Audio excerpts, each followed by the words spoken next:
Hello po sa lahat. So, ngayon ay may update lang ako sa tungkol sa daycare dito sa bahay kasi may nag-PM sa akin na kung ano daw ba ang mga kailangang harapin pagka ikaw ay child care provider or daycare provider sa bahay mo, sa sarili mong bahay. So, yan po ang pag-uusapan natin at dahil tulog ang mga bata, nap time nila ngayon ay may time akong mag-record ng aking video. So, yes po.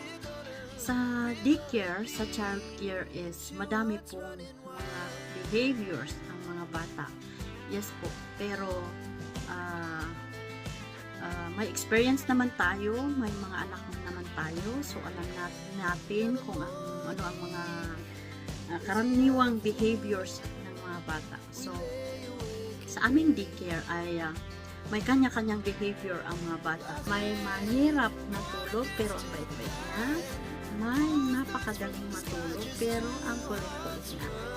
Yan po ang mga behaviors dito sa daycare namin. At iba-iba, kanya-kanya silang mga style, mga behaviors.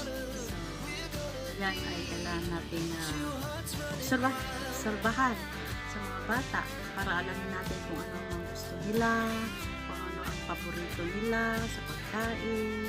Kailangan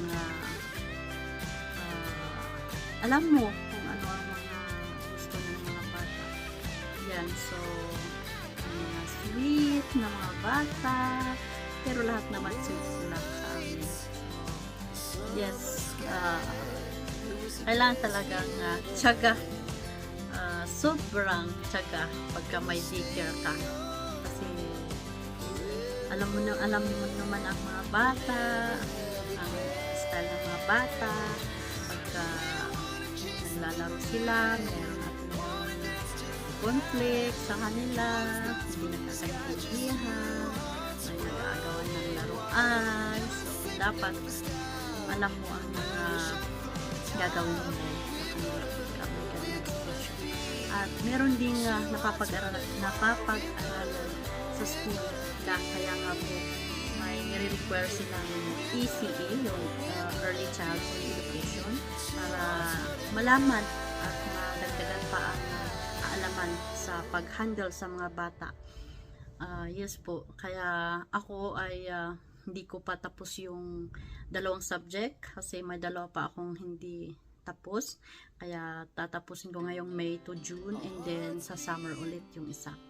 At hindi naman po madalian kasi 3 years ang binigay nilang palugit para kumpletuhin yun. At yes po, sa nagtatanong sa akin na nag-PM sa akin, ang dami pong pagdadaanan sa daycare, pero yung freedom mo ay yung freedom ang kagandahan dito kasi boss mo ang sarili mo, nandito ka sa bahay mo, nagtatrabaho ka sa bahay mo. Hindi mo pa kailangan makipag-adjust sa ibang workmates, sa iyong boss, dahil ikaw ang boss. Yan ang kagandahan. Yan po. So, yes po, sa daycare, ang hirap po talaga kasi makukulit yung iba, pero ang ganda po ang business na nasa bahay mo.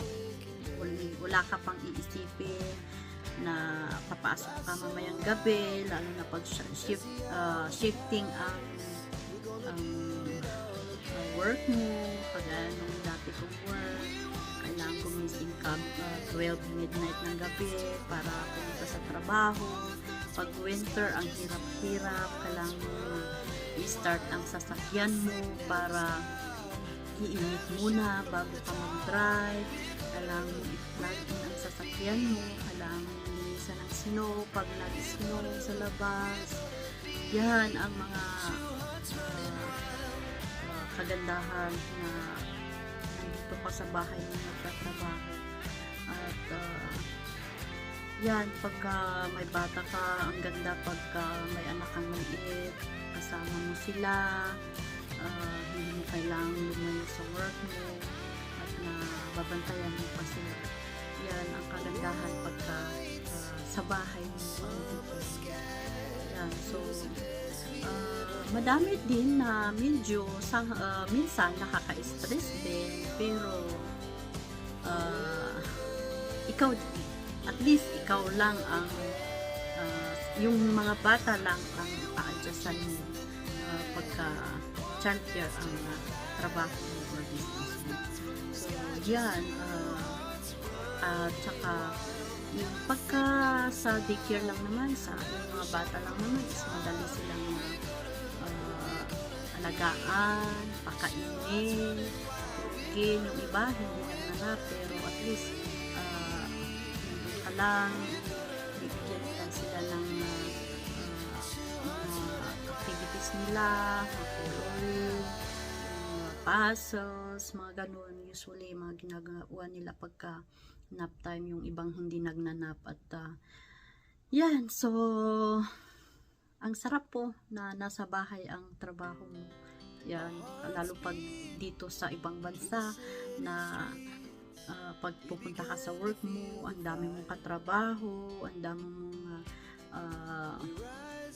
makakahalubilo, kagaya sa work ko dati, yan, napakahirap. So ang saya, ang ganda na nandito lang ako sa bahay, na nandito ang business ko. So thankful ako dahil na i-set up ko na ito. Annually lang po ang annual review ang ginagawa namin sa aking consultant.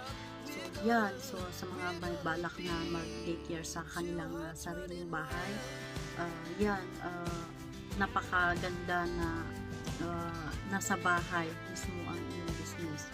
Kasi naranasan ko din na mag-online business, pero ang mahal-mahal ng puhunan, ang mahal-mahal ng mga products. Naranasan ko magtrabaho, pero napakahirap, sobra na nakaka-stress din. So at least pag nasa bahay ang work mo, ang business mo, ay isa lang ang may stressan mo, yung mga bata. So yan, at pagkatapos naman ng araw, ng isang araw, ay pag wala na ang mga bata, is relax ka na naman. So yan, at saka yung day off ay every weekend, so today's lagi ang day off mo. So ang ganda po, every weekend ay day off. So at saka pag holiday, walang pasok, yan, at saka marami ding mga benefits. So yan ang kagandahan pagka may daycare ka. So yan, so ipapakita ko sa inyo kung ano ang setup ng daycare habang tulog ang mga bata. Ang gulo, pero yan din ang isang kailangan nating adjustan, yung privacy ng ating bahay, privacy natin ng pamilya, pero kailangan yung pag-usapan yan bago ka mag-apply ng license para walang problema. Kasi mawawala talaga ang privacy nyo, pero dahil open ang iyong bahay, lahat ng space gagamitin as daycare, pero ang saya naman na nandito ka lang sa bahay na nagtatrabaho. Yan po, yung privacy lang ang isang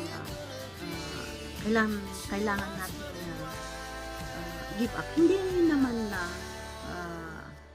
100% kasi may sarili naman kayong bedroom na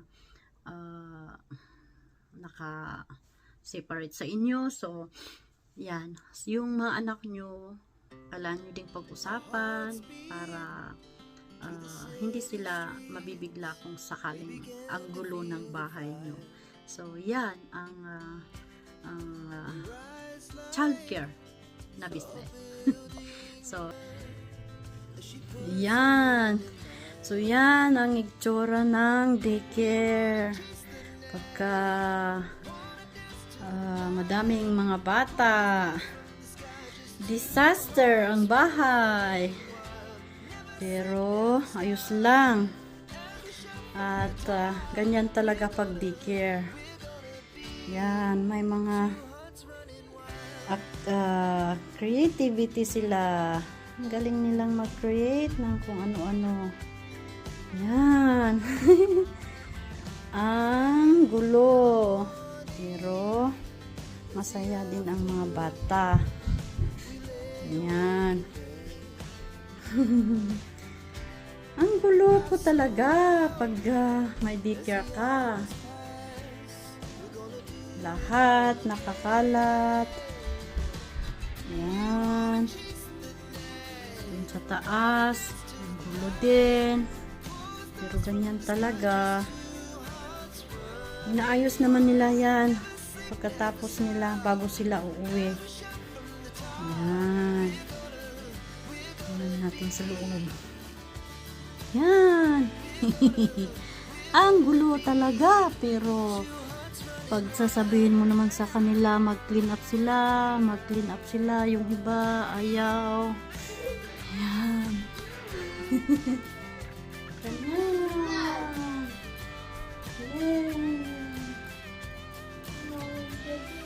Yan. So, ganyan. Have a good day. Thank you po.